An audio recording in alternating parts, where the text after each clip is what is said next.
Hello and welcome to GSKP TV, also known as Georgia Sunflower Kansas Peach.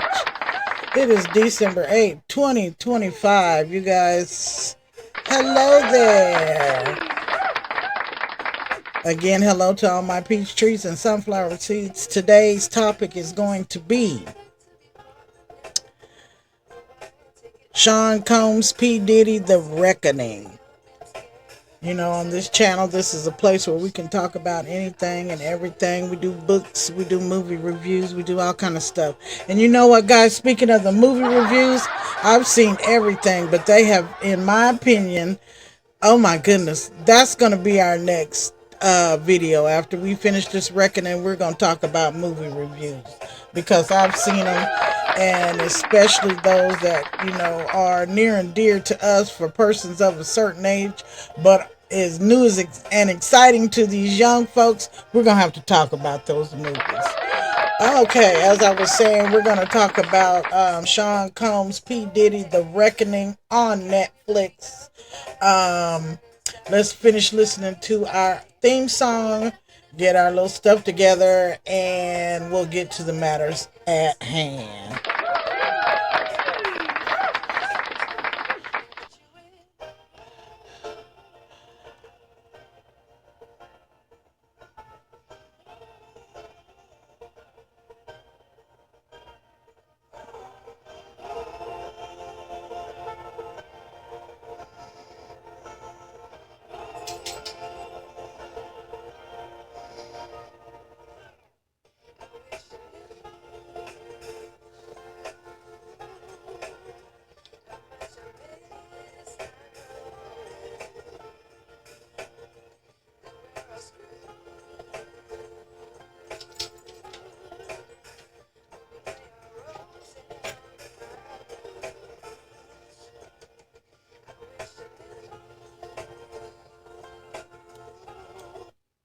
All right. Again, thank you for joining me here on GSKP TV.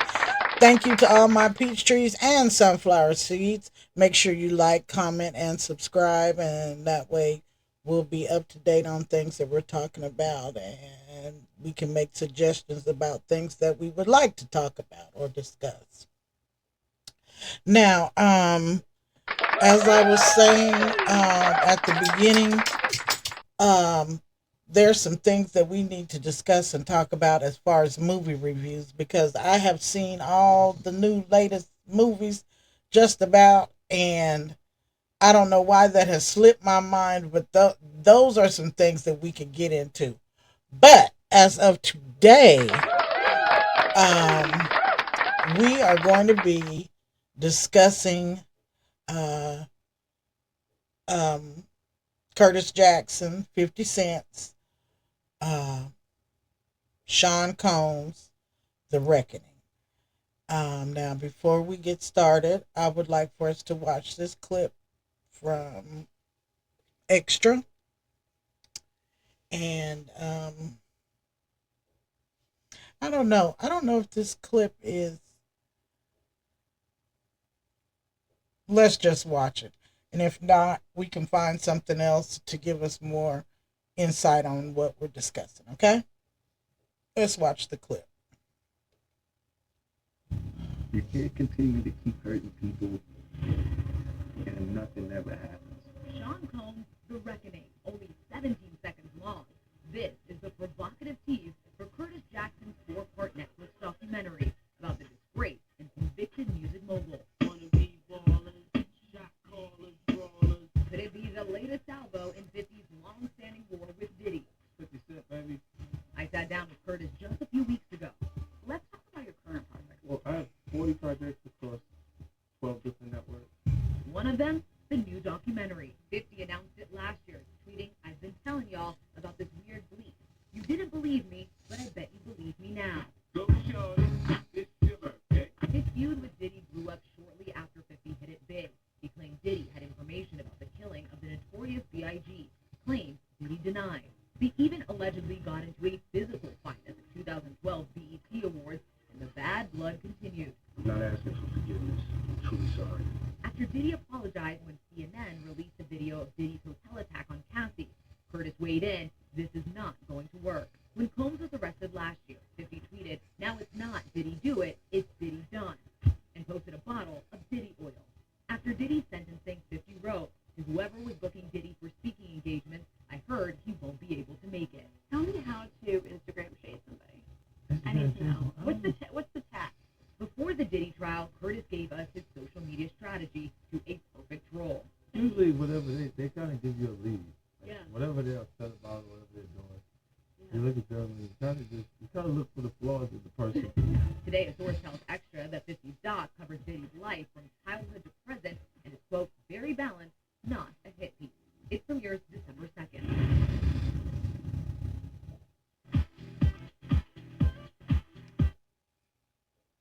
Okay. Now, in that clip, for me, I don't know that it covered what I was looking for. I think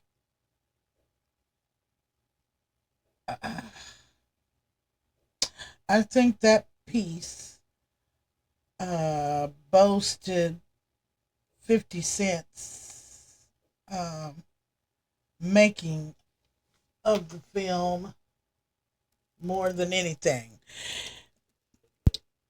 So I don't know that we can gather so much information from that particular clip.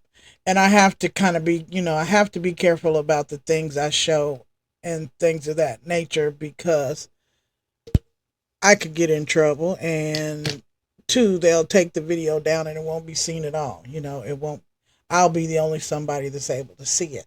So I'm just gonna, because I've seen, and I'm sure a lot of you have, seen The Reckoning. So I'm just gonna, as I always do, give my opinion on the documentary. Now, okay, to start off, this was a 4-part documentary that started off with the history of Sean Combs.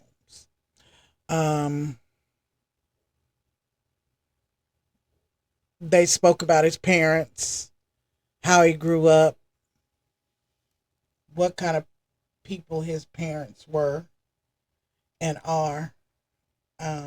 Because from what I understand, the father's no longer here, but the mother is.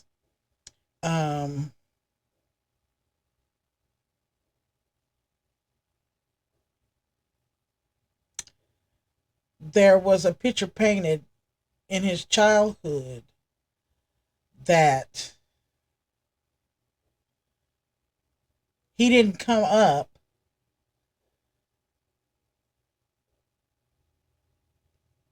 on the rough side of town, but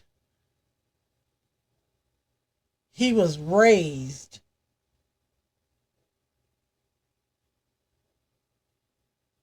in the streets, if that makes sense. Okay, and what I mean by that is that from the documentary, it says that his father was a man of the streets, sold drugs, that things of that nature. Okay, and that he did not raise his family in the hood. Okay, he made his living not necessarily in the hood, but in the streets. That's how he made his living, in the streets. Okay, and they were raised in a very nice. Well, they were raised in a nice neighborhood, in a nice little home. She drove nice cars. She had nice clothes. So did he. They wanted for nothing but actual, true, and real guidance and love. They had a man that was, they spoke with a man that was Diddy's friend practically all of his life. They lived in a duplex. One family, I think the man said, I want to say that his name was Dog, but I don't want to, get people's names mixed up and that kind of thing. But anyway, this guy stayed below Diddy and his family, and he was saying that Diddy's house and household and his living was like being in a club 24 hours a day. There was pimps and hookers and street and drugs and music loud and liquor and all this stuff his whole life. So when Diddy became of age, these are the role models that he had to look up to. And this is and in his life this is what he wanted to do and what he looked up to because he saw nothing else. His mother, according to this documentary, that and my thing is I kind of have a problem with calling that a documentary because of the fact of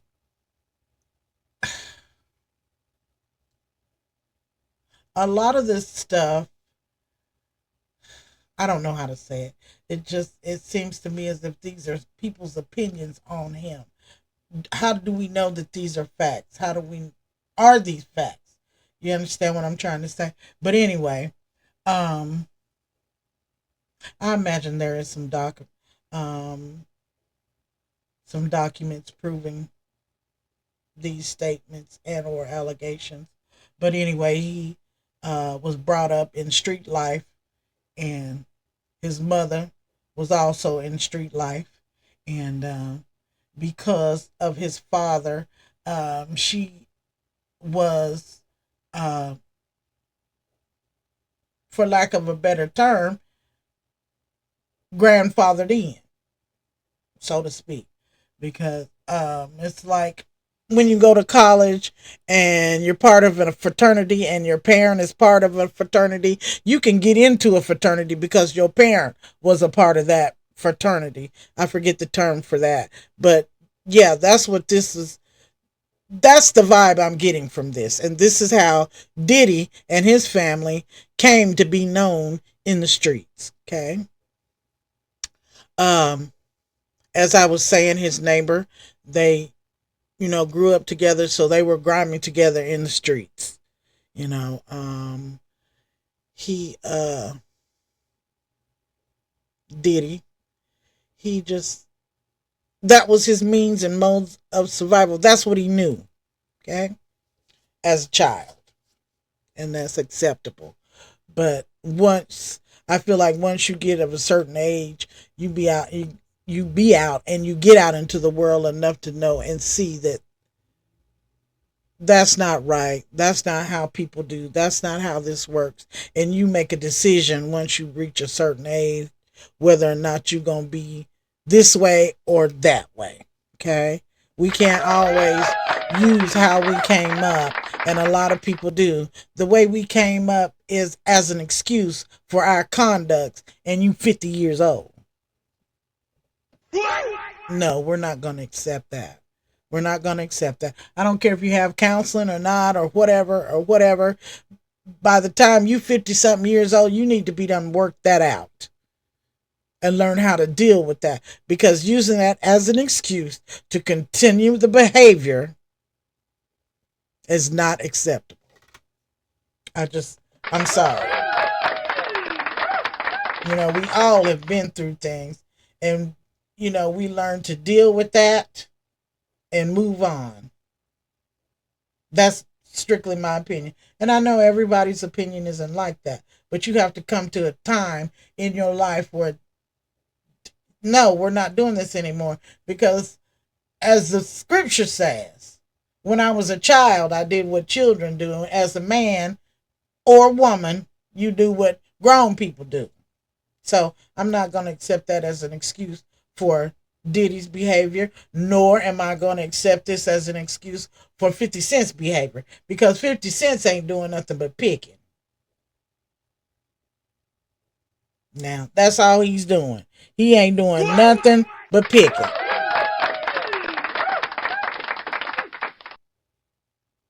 And this and the reason why I say that is because this has nothing to do with the advocacy of the victims.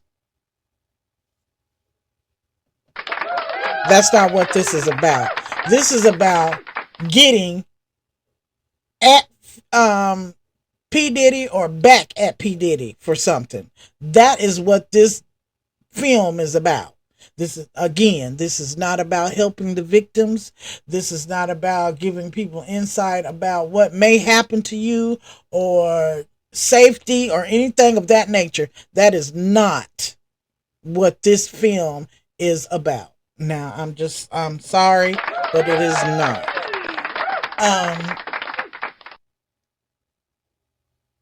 Now, mind you, I found it to be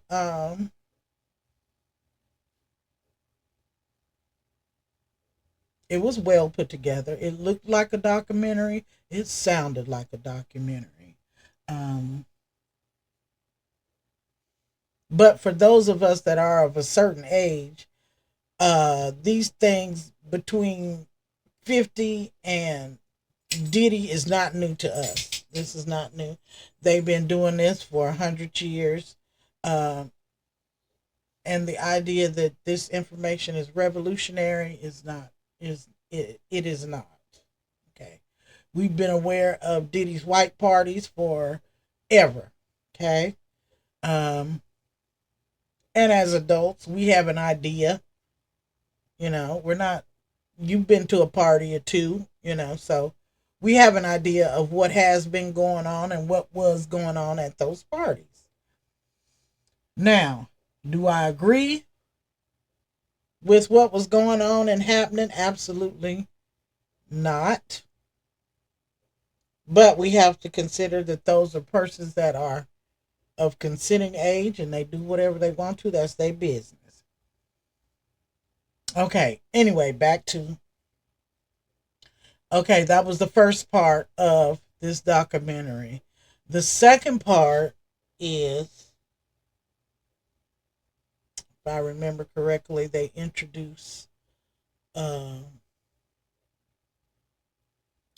start introducing the demise of Tupac and Biggie. No, that's incorrect. The second part is about Diddy's maturing and getting into the game. Okay, into the music game, not the streets. We go from there to when he's 19 years old and he's a teenager and he's out here and he wanted to be a dancer, and this is when he met Andre Harrell, who put him on, and the history between him and Andre. I found that to be interesting and enlightening. There was nothing that, threw me any kind of way. It was just the history of him coming up in the music business. There was an incident when he was yet working for Andre Harrell where Diddy and Heavy D were having a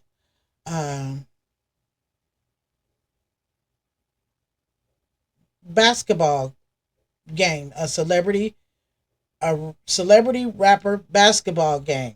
It was going to be an annual thing for the kids in the Bronx, in the hood, that kind of thing. And there was an incident, the one and only incident, because after this, they never did the celebrity basketball game again. At the event, they had what they call as a bum rush. That's when the crowd rushes through or into the venue to try to get in. And in this incident, 8 people passed away. And in this documentary, see, this is what I don't like because this is not true. This part of it is not true. It is said that Diddy set that up. That boy did not set that up. And on 19 years old, he was trying to make it in the game, and people were not acting right and trying to get in because, again, it was celebrity rappers down in the hood, the Bronx, the whatever, the Harlems, trying to get in, and the kids bum rushed, and that's kids, and unfortunately, people lost their lives. Again, Diddy did not set that up because it is said later on, if you listen carefully, that he set that up. He was 19 years old. And that don't mean 19-year-old people can't do stuff. But back in that day, we didn't do that kind of stuff. We didn't do that. There was no such thing. Young people killing and shooting and all. It wasn't like that, okay? So don't let the media make you believe, because when we came up there was no such things as shooting in the schools and kids carrying guns every time you looked up and out, blah blah blah. No. Don't get me wrong, there was crime, but it wasn't like that. It didn't get terrible like that until Reagan brought in crack. So, okay? We're not going to do that. Okay, so anyway,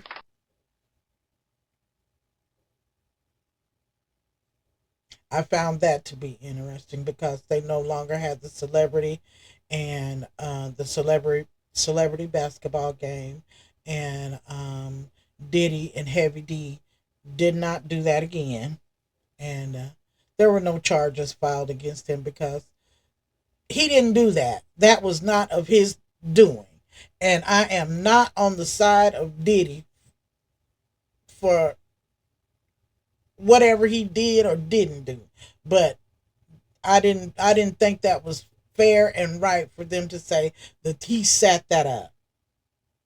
Now, if they're saying that he set up the venue to where doing the celebrities and getting the celebrities and getting it planned and all that stuff together, yes, I think so. Yes, he absolutely played a major part in that. But as far as setting up for these children to be hurt, no, he didn't do that.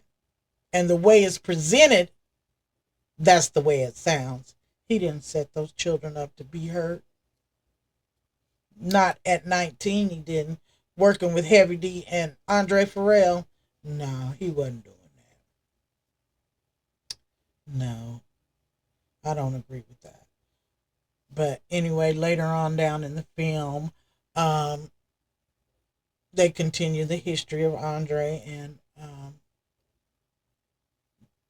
Diddy. Um, he started after Pharrell kind of gave him the go ahead to be great, so to speak. That's when he started getting foolish, okay?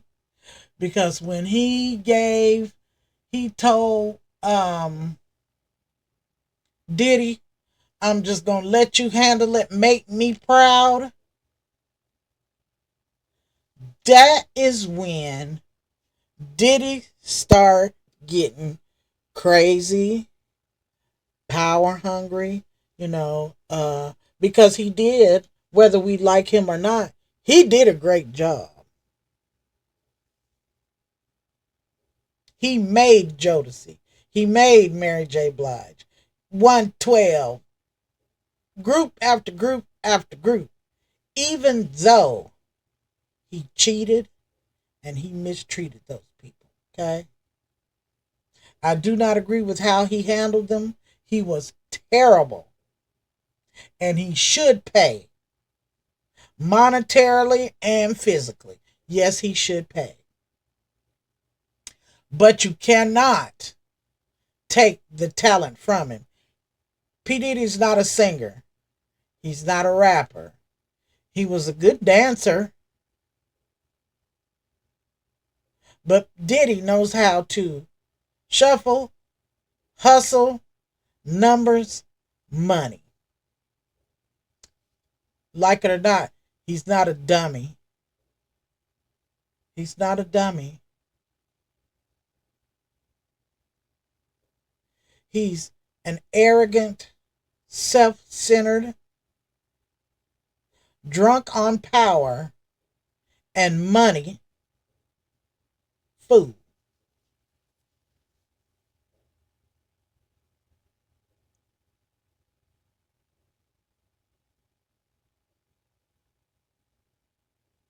Diddy had no one to guide, raise him. Yes, he had a mama that kept a house over his head and put clothes on him and fed him, but she didn't got there was no guidance. There was no guidance. Not parental guidance. He did what he wanted to, how he wanted to, because that's what she was doing. That's what the mama was doing. And people that were around him, they weren't teaching him how to be a gentleman, how to be a man. It was all about business. Excuse me. Every time. It was about business. So he basically grew up raising himself.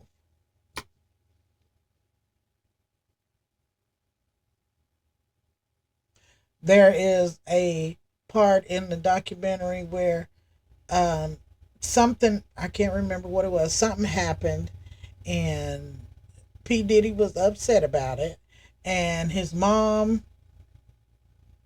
said something. It might have been even the incident with the kids at the celebrity basketball, and the neighbor person says that the mom was saying, "Oh, it's gonna be okay," or something to that effect, and said that Diddy snatched her up and slapped her teeth out of her mouth and said, "I don't want to hear that." And the man that was his neighbor said when he saw that, he knew that this was not my friend that I grew up with.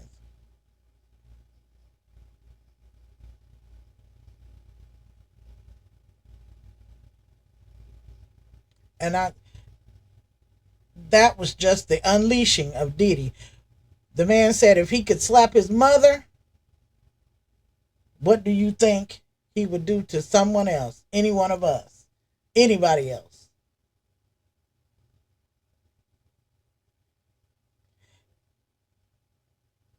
And I thought, well, you know, that is true.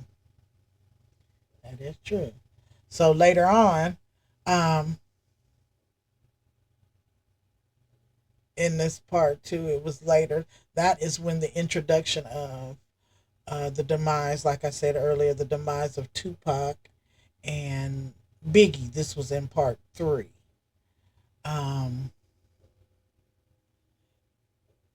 it was made to look as if uh, Diddy set Tupac and set Biggie up for their demise. And the problem for me is, again, those are not facts. It has not been proven that he did that. Again, I am not, and I do not support Sean Combs. Okay? I do not support him. But to put this information out there as if it is fact is my problem. See? Because there is no evidence to any of that. There is no evidence. This is a film that someone put together to make it look like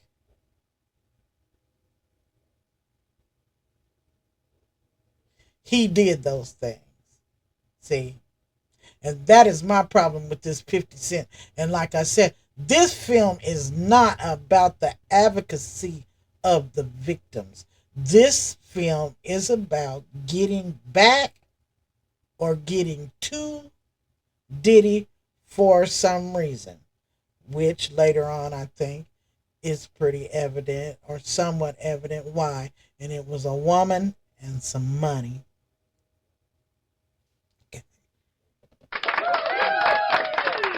Women and money.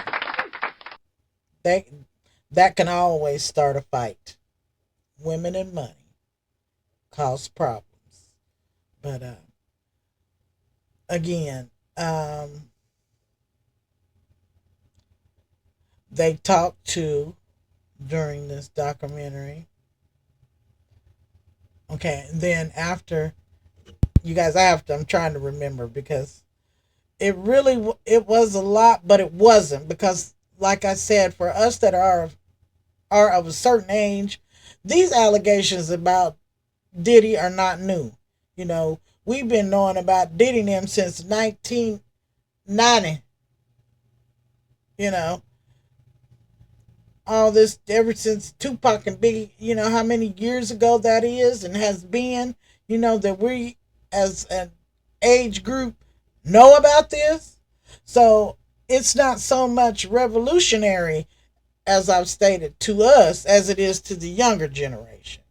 You know, because 50 Cents and Puffy are producing and marketing the groups and things that they're listening to now. When we grew up listening to 50 and Diddy, you know, we watched them. They grew up, we all grew up together, basically. So we know these things. It's these new generations that don't know. You know, and I found the only thing that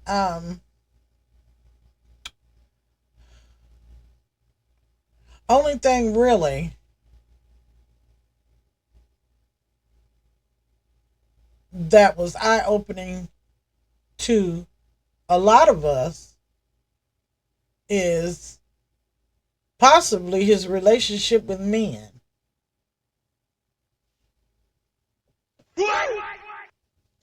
We all knew that women, that's what they do. That's what rappers and oh, they swear they just doing all this to the women and doing all that to the and oh, women, I 2 or 3 here and I had 4, 5, 3, 4. You know, that's all they talk about in their songs is being high and a room full of half naked women. That was no surprise. We already knew that. Again, that's what they do.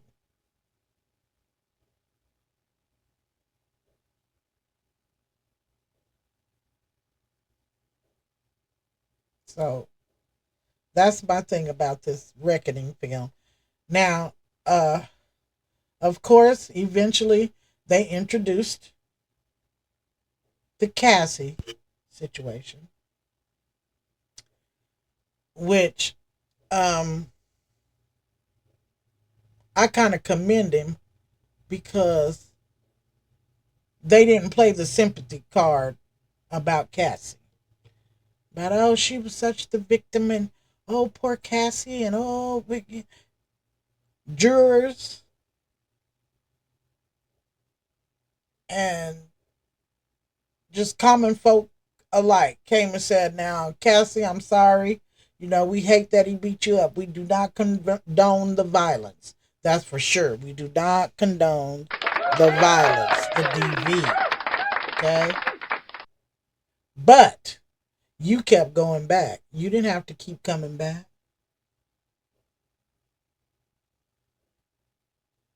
And I agree totally. And I'm a victim of DV myself. And I know that it takes a lot to finally say, I can't take this no more. You know, I understand that very much. But I think in your case, Cassie, your intentions were to go there and try to get money and funds and using your feminine wiles, as they used to say, to get money from this man.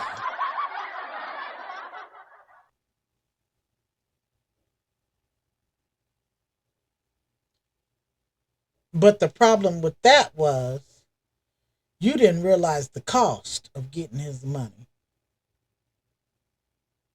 You didn't know that you had to be beat up and do all kind of vile and wretched things. You didn't know the cost of going there and using your feminine wiles on this man.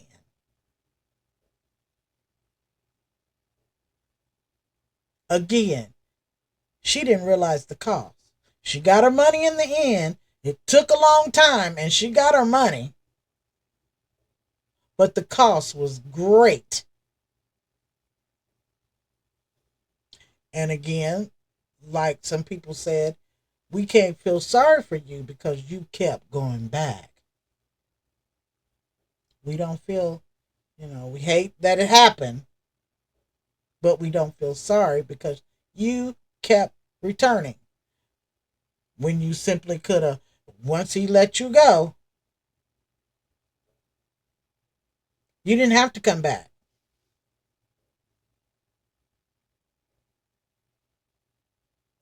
But you did. They let that be known. They also let it be known that Miss Kim Porter, they introduced her into the film at this time too. They also let you know that Miss Kim Porter was not having it. That's how Cassie came into the scene, because Miss Kim Porter would tell Diddy, I'm not doing that. You got me mixed up. I don't know who you think you talking to, but I'm not doing that. Okay? They let that be known. But I think that's because Kim Porter used to be 50 Cent's girlfriend. And 50 Cent is still upset that Kim left him to be with Diddy. Because let's make it very clear, nobody can steal anybody from anyone.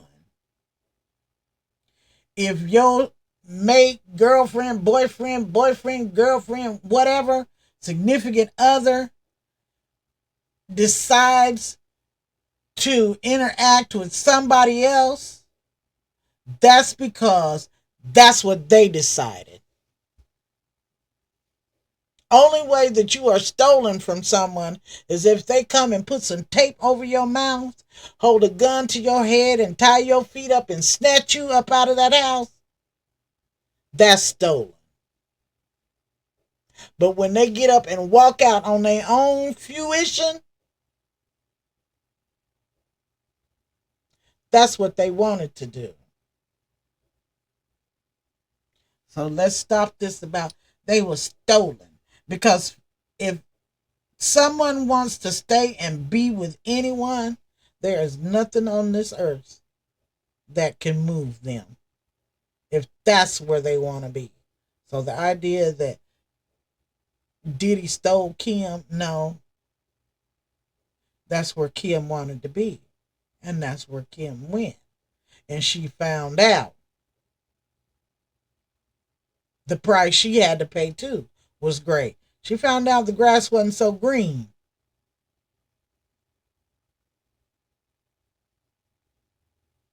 Over there with Diddy.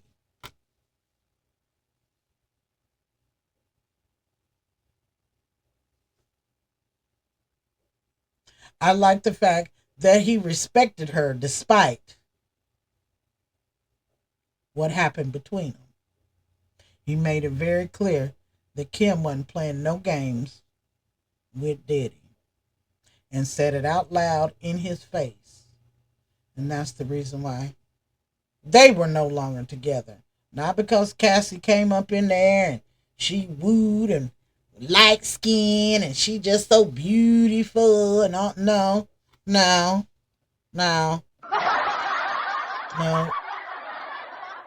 According to this documentary, Kim said, go on over there with your trash because I'm not having it. I'm not doing it. Okay? And even with that, If Kim was to be present, Cassie had to go to the house. You got to go sit down somewhere. And until Kim got through, Cassie was not present.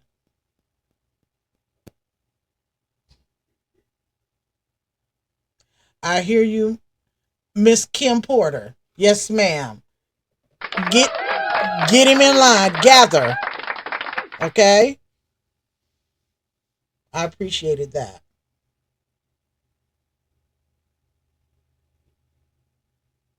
And again, after in the third part, they introduced Cassie, Kim, uh, a lady by the name of Capricorn. She was a major player in it because she was an assistant to Diddy. She was Diddy's assistant. And another man, I cannot think of his name. You'll have to watch the documentary. But he was the man that, the main characters was the guy that helped him start it with him and his mother, the neighbor, Capricorn, the assistant, another young man that was a music producer and songwriter, and I think that was it. And another woman, and her name was, I cannot think of what her name is. She was like a first assistant to Diddy or something, like when he was very first starting, something to that nature. I don't know, but those were the five main characters in this documentary, and they also spoke with two jurors, a black woman and what I think was either I want to say he was an Indian or Spanish man or something, but they spoke with two of the jurors, and those two mainly spoke about Cassie, the two jurors, and they kind of spoke about things that went on in the courtroom during the course of the trial. Um, they didn't they weren't allowed to give a lot of information. They didn't just spill the beans, so to speak. But they, like I said, they spoke on his conduct, and they spoke a little bit about Cassie, and then they were out of the way. They didn't spend a lot of time with the jurors. Um, Again, they mostly spoke with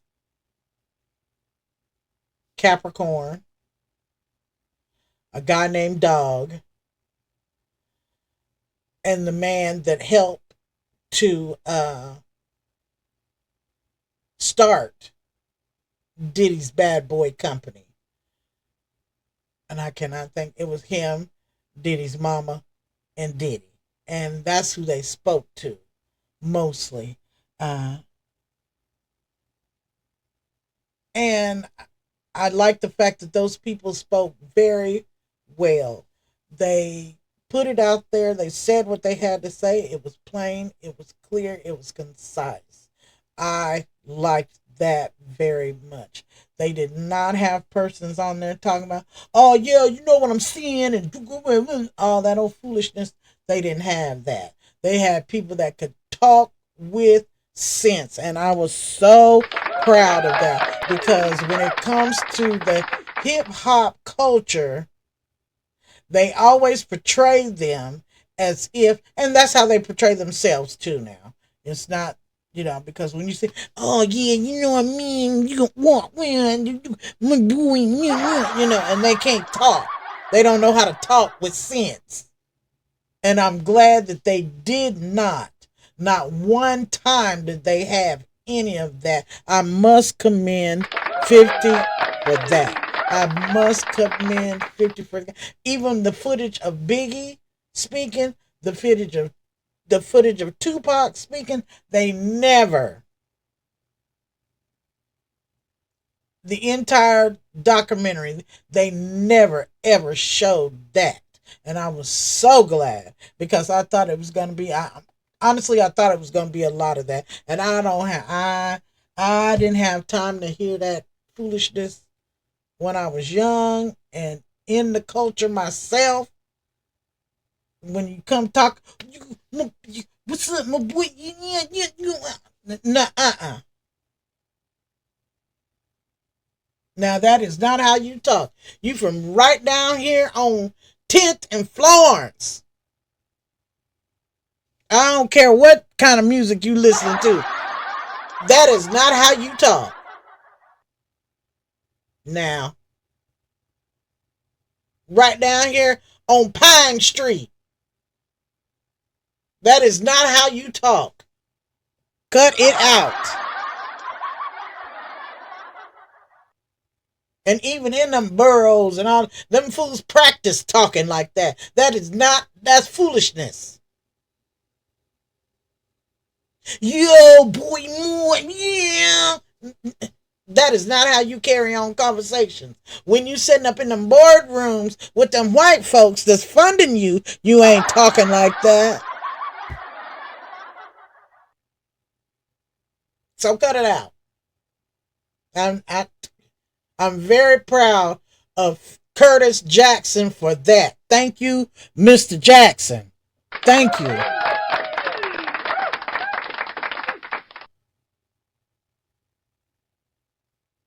Again, it was clear, it was concise, but it was biased. And like I said, this is strictly my opinions. These are all my opinions. But it was very well put together. Very well put together.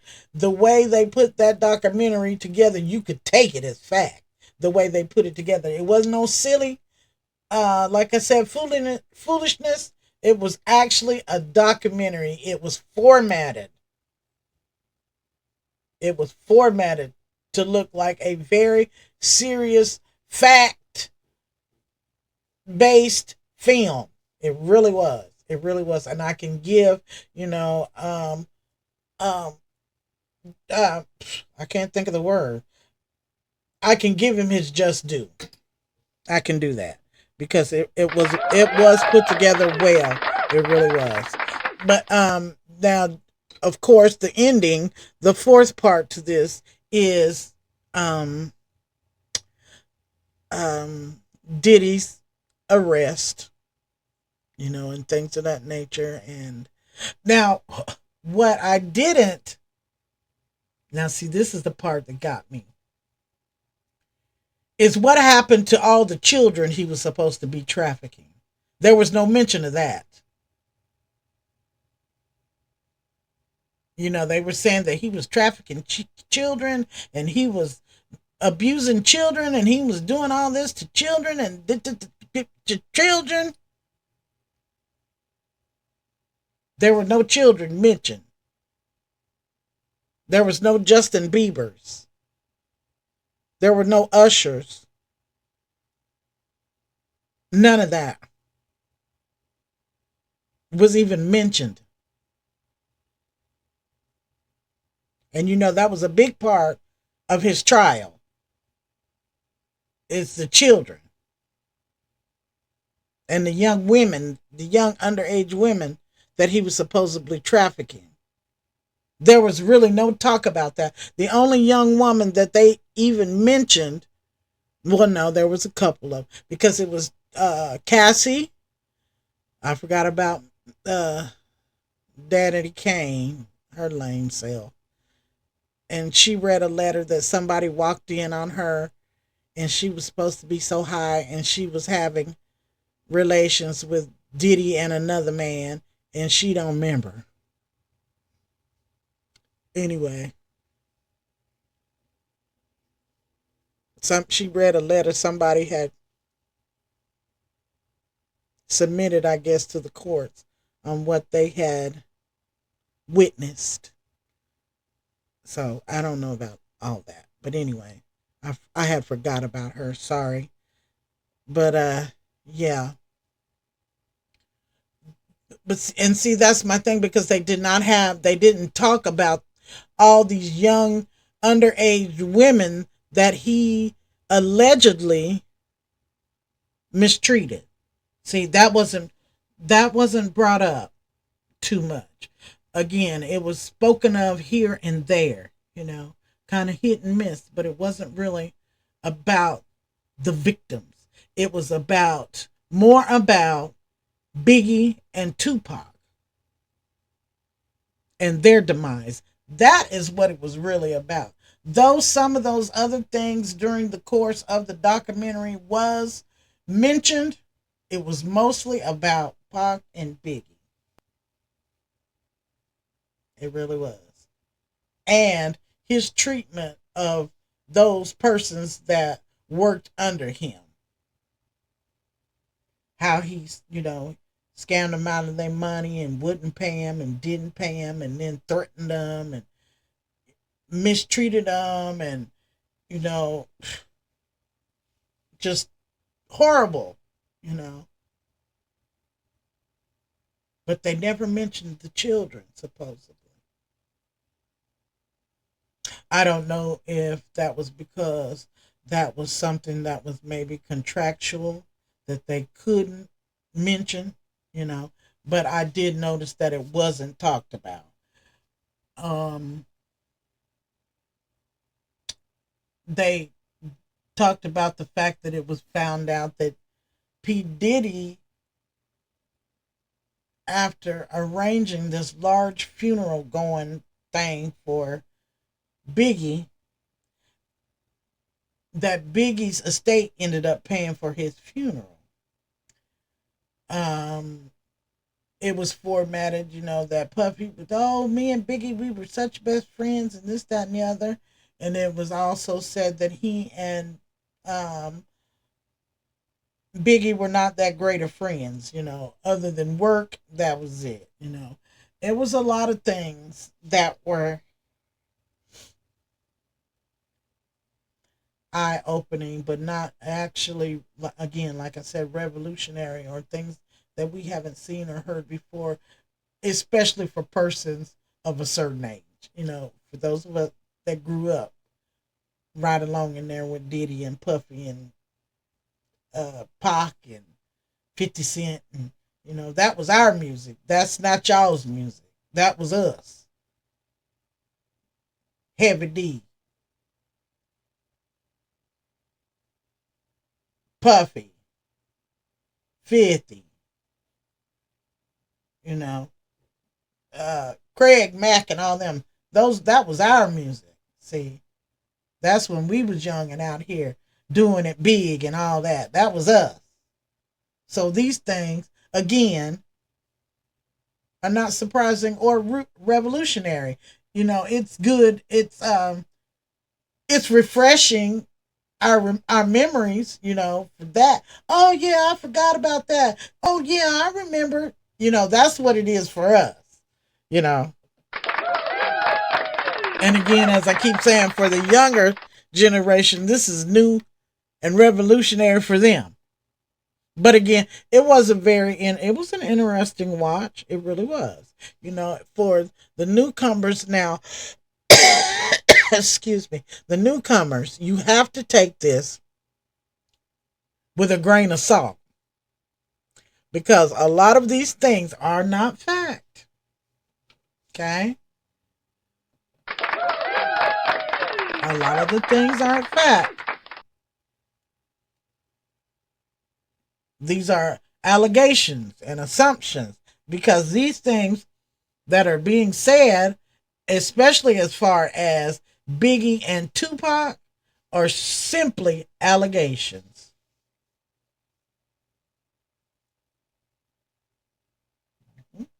And until they're proven according to the law, they're not fact. And there's this thing, ooh, that's been going on. Oh, they have busted the case wide open. This and that. Well, see, they can't try Diddy on what he's already been tried for. That's called double jeopardy. Diddy's not fit to be in prison for a long time. Only way that's going to happen is if they file some new charges or find some evidence of another crime or something like that, Diddy finna be home in a minute. Diddy finna go to the house. They gave that man 4 years. And he supposedly had 400 years worth of crimes. And they gave him 4 years with time served. And he sat up in that courthouse jail for a year and better. And if he gone and act like he got some sense, he might be able to get out on good behavior. So that looking for Diddy to be locked up forever, it's not gonna happen. Not right now, unless they come up with something during his stay at wherever he's at. Diddy gonna be a free man.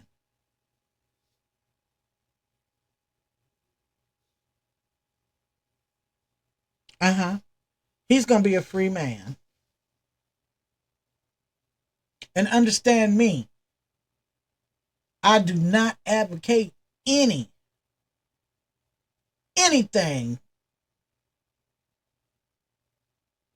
that P. Diddy did or Sean Combs did. I don't advocate for none of that. But what grown folks do is grown folks' business, okay? I do not advocate the mistreatment of human beings, period. He deserves every minute of time that he gets for mistreating Cassie. Every minute. He deserves every minute he get for mistreating that young boy that wrote all them songs that still hasn't gotten paid. For every group that danced and sung in his name and ain't got a penny.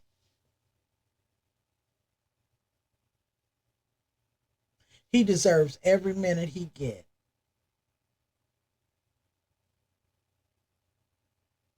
I just wanted to make it clear that I do not advocate for Diddy at all. But I wanted you to know that I think you should go and watch Sean Combs' The Reckoning on Netflix. And I want to thank you for joining me here on GSKP TV, also known as Georgia Sunflower Kansas Peach, here on YouTube. Again, go and watch The Reckoning, Sean Combs on Netflix. It is an interesting watch. You guys, I think I've come to the end of my review of The Reckoning. And I hope you enjoyed it. And I hope we learned something and we teach something to one another. As I always say, you make sure you wash your hands, wear your mask. It's this time of year where we have cold, flu, COVID, the whole 9 yards. We have to be careful. We have to look out for one another. You guys, again, thank you for joining me here on GSKP. To all my peach trees and my sunflower seeds, I am my brother keeper, and I love you. Bye.